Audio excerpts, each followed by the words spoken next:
마지막 때가 되면 우리는 어떻게 할 것인가? 예수님께서 끝까지 견디라고 하십니다. 요한계시록에 보면 이제 7교회가 나오는데 그 마지막 교회가 라우디게아 교회입니다. 근데 많은 사람들이 이 라우디게아 교회는 마지막 때의 교회의 모습이다, 이렇게 생각을 합니다. 한번 우리 같이 보도록 하겠습니다. 3장 15절부터 17절까지 말씀인데, 내가 내 행위를 아노니 내가 차지도 아니하고 뜨겁지도 아니하도다. 네가 차든지 뜨겁든지 하기를 원하노라. 내가 이같이 미지근하여 뜨겁지도 아니하고 차지도 아니하니 내 입에서 너를 토하여 버리리라. 네가 말하기를 나는 부요하여 부족한 것이 없다 하나 내 곤고한 것과 가련한 것과 가난한 것과 눈먼 것과 벌거벗은 것을 알지 못하는도다. 우리가 지금 보고 있는 현상입니다. 마지막 때가 가까울수록 교회가 뜨겁지도 않고 차갑지도 않고 그렇게 되어갈 겁니다. 기독교가 생명력을 점점 잃어가는 겁니다. 마지막 징조입니다. 아무런 힘도 없고 능력도 없고 변화도 없고 그냥 종교 생활을 습관적으로 해가는 겁니다. 마지막 때의 교회의 모습입니다. 이건 기독교가 아닙니다. 기독교는 생명의 종교이고 그 안에 놀라운 변화가 일어나야지 기독교입니다. 왜? 예수 그리스도가 생명이 되시기 때문에, 살아있는 생명이시기 때문에. 그래서 계속 변화가 일어나고 앞으로 전진하고 활기가 있고 그것이 교회인데 그런 모습이 점점 사라지는 겁니다. 사람들의 마음이 각박해집니다. 그리고 둔해지는데, 그래서 영적인 메시지가 잘 들리지도 않고 듣고 싶지도 않고 그렇게 변해갑니다. 그게 뭐 중요해? 그게 나에게 어떤 의미가 있어? 사람들이 이렇게 되는 겁니다.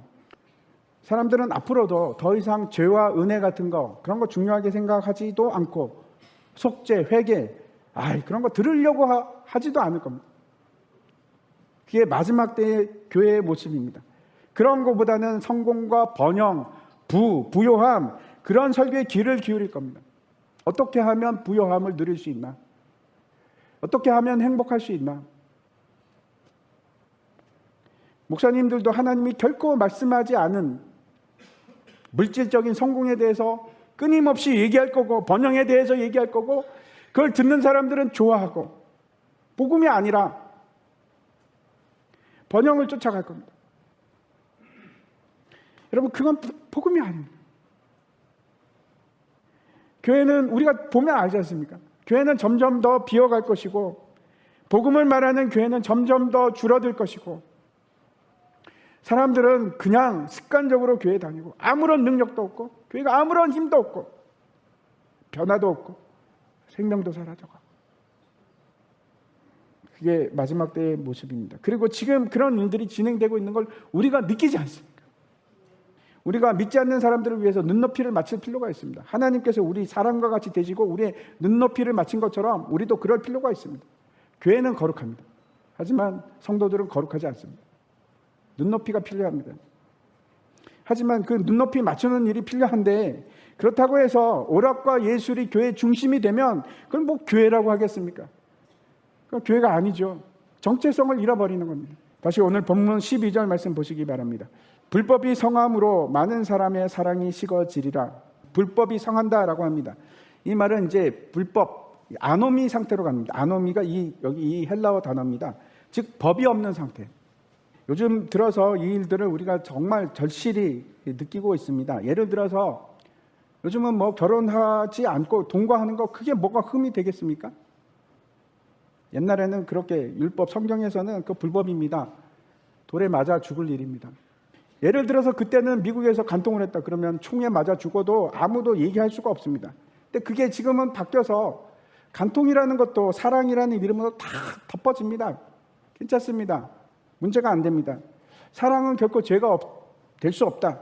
그래서 우리나라도 간통죄가 폐지가 되지 않았습니까? 뿐만 아니고 지금 전 세계적으로 동성애가 전혀 죄가 되지 않는 그런 이상한 세상이 되었습니다. 지금은 그 미디어 매체들이 옛날하고 많이 달라졌죠. 텔레비전이 나왔을 때만 해도 뭐 기가 막힌 그런 일이었는데, 지금은 인터넷을 통해서 완전히 제약이 사라졌습니다. 옛날에 뭐 텔레비전만 해도 지역적인 제약이 있고 시간적인 제약이 있었는데 지금은 다릅니다. 그리고 그 안에서 뭐 간음, 음란한 것, 막장 드라마, 폭력 난무합니다. 그리고 그것들이 우리 뇌를 쇠뇌해서 우리 의식을 변화시키고 있고, 그래 막장 저것도 자꾸 보니까 그래 그런 이유가 있네, 저 괜찮네, 저 정도는 괜찮네. 그렇게 우리가 길들여지고 있습니다. 마지막 때라서 그렇습니다. 지금은 교회 안에서 이런 문제들에 대해서 얘기할 수가 없습니다. 동거에 대해서 만약에 목사가 얘기하면 지금 누가 그걸 수용을 하겠습니까? 청년들 중에 누가 그걸 수용을 하겠습니까? 아무것도 아닌데, 지금은 아무 문제 없는 일인데 바뀌었습니다. 법이 사라지고 있습니다. 네 번째입니다. 12절 후반부부터 보면은 사람의 사랑이 식어지리라 이렇게 말씀을 합니다. 하나님에 대한 사랑이 식어질 뿐만 아니고 사람과 사람 사이에서도 사랑이 식어집니다. 노아의 때, 롯의 때 그 사람들이 뭘 했습니까? 여기 보니까 먹고 마시고 그리고 장가 들고 시집 갑니다. 롯의 때도 보니까 이제 먹고 마시는데 또 여기 추가된 게 있죠. 뭘 합니까? 사고 팔고 심고 집도 짓고 그럽니다. 무슨 얘기인가 하면 삶의 목적이 다릅니다.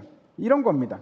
그냥 먹고 사는 것이 인생의 목적입니다. 결혼하고 장가가고 돈 벌어서 그냥 살고 집 만들고 그게 답니다. 더 이상 영적인 거 추구하지도 않고 더 이상 하나님 바라보지도 않습니다. 그런 게 목적이 아닙니다. 세상 목적입니다. 완전히 삶의 목적이 먹고 마시고 돈 벌어서 결혼하고 집 사고 정확하게 우리가 지금 보고 있는 현상 아닙니까?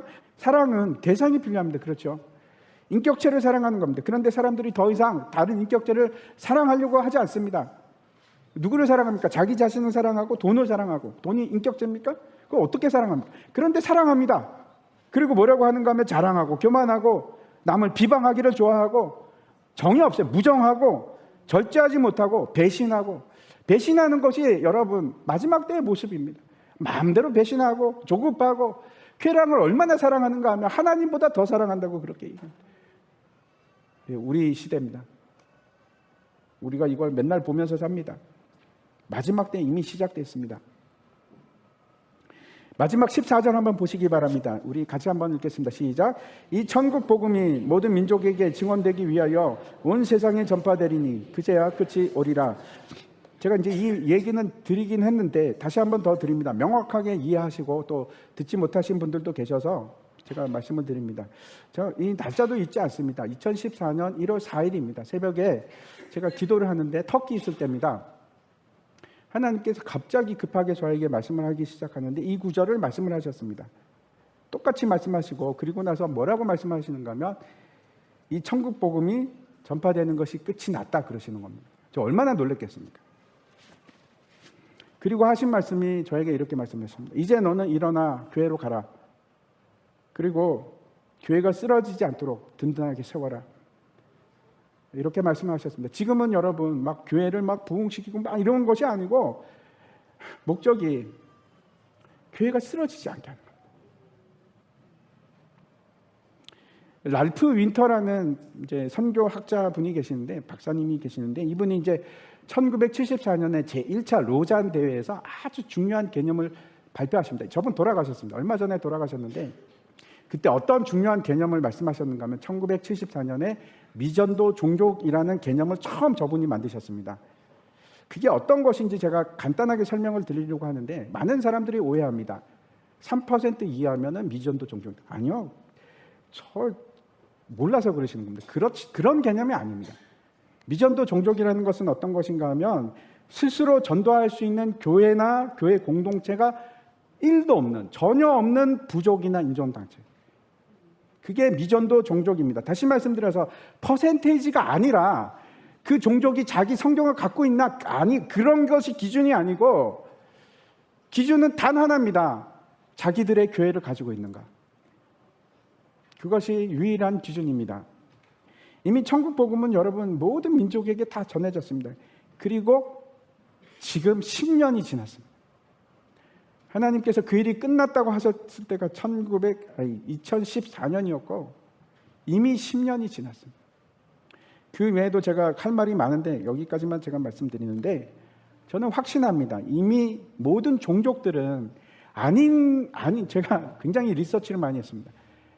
아닌 종족이 단 하나라도 있으면 저한테 말씀하십시오. 제가 많이 찾아봤는데 전 세계 종족 중에 교회와 목사가 없는 종족은 단 하나도 없습니다. 모두가 자기 교회들 다 가지고 있습니다. 물론 많은 사람들이 믿지 않습니다. 근데 그 사람들은 전하지 않아서 믿지 않는 것이 아니고 자기들이 예수를 거부하고 있기 때문에. 그러면 우리가 이제는 전도할 필요 없습니까? 아니요. 전도해야 됩니다. 지금도 복음은 전파돼야 됩니다. 계속 해야 됩니다. 왜 그런가 하면 하나님께서 지금도 그 사람들 속에서 택하신 사람들이 있고 그 사람들이 우리를 통해서 다시 돌아오기를 원하시기 때문에 그 일이 끝나면 세상도 끝납니다. 복음은 이미 전파됐습니다. 다시 말씀드리면 초기, 마지막의 시작은 끝이 났습니다. 이제는 두 번째로 넘어가요. 벌써 10년이 지났어요. 이제 말씀을 마치려고 합니다. 세상은 이미 종말을 향해 가고 있고 오늘 본문 13절 말씀 다시 한번 보도록 하겠습니다. 그러나 끝까지 견디는 자는 구원을 얻으리라. 이 견딘다는 것은 어디 아래에서 머물러 있다 그런 뜻입니다. 자리를 떠나지 않고 남아있는 겁니다. 아무리 그 일이 극심한 고통이 있을지라도 너무너무 아프더라도 너무너무 힘들더라도 내가 떠나지 않는다는 뜻입니다. 그 자리를 지키는 겁니다. 견딘다는 의미가 그런 겁니다. 근데 우리가 견딜 수 있는 이유가 어떤 것입니까? 제가 한 달 동안 신문을 당하면서도 견딜 수 있었던 것, 소망이 있기 때문에, 믿음이 있기 때문에. 예수 그리스도가 우리의 생명이 되시고 하나님께서 반드시 우리를 승리케 하실 거니까. 믿음입니다. 믿음이라는 것은 그 소망을 가지고 있고 그래서 하나님의 말씀에 순종하는 것, 그것이 믿음입니다. 순종하는 것, 그의 말씀대로 사는 겁니다. 오직 의인은 믿음으로 말미암아 살리라. 여러분, 마지막 때에 너무나 간단한 답을 우리에게 주십니다. 믿음이랍니다. 믿음. 끝까지 하나님을 신뢰해서 그 하나님 붙들고 참아내는 겁니다. 끝까지 낭망하지 않고 희망을 버리지 않고. 그때가 이미 시작이 됐습니다. 카이로스라서 어떤 사람은 그 일이 굉장히 일찍 올 수도 있고 어떤 사람은 늦게 올 수도 있습니다. 다 다를 수 있습니다. 우리 모두 동시에 같지는 않습니다. 저는 이미 한번 겪었습니다. 앞으로 또 겪을지 모르겠습니다. 기억하십시오. 의인은 믿음으로 하나님을 신뢰하는 그 소망으로 살아남습니다.